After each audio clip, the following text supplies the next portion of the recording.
धनी मोरे हावी लवंगिया के फुलावा सुंघब कैसे।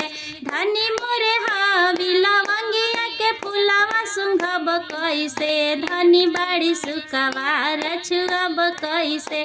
धनी बाड़ी सुकवार छुअब कैसे। धनी बाड़ी सुकवार छुअब कैसे। सासु कहेली बबुआ बहुआ के छोड़ दा। सासु कहेली बबुआ बहुआ के छोड़ दा। सैया कहेले आय हाय सैया कहेले माई धनिया के छोड़ी जियब कैसे। मम्मी धनिया के छोड़ी जियब कैसे। मम्मी धनिया के छोड़ी जियब कैसे। बहिनी कहेली भैया भाभी के छोड़ दा। बहिनी कहेली भैया भाभी के छोड़ दा।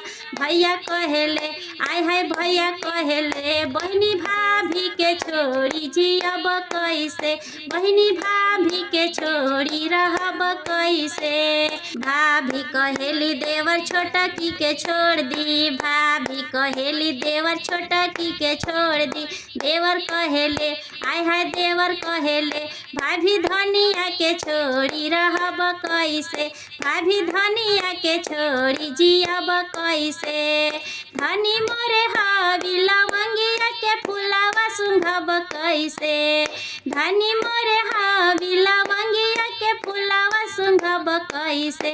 धनी बाड़ी सुकवार छुअब कैसे। धनी बाड़ी सुकवार छुअब कैसे।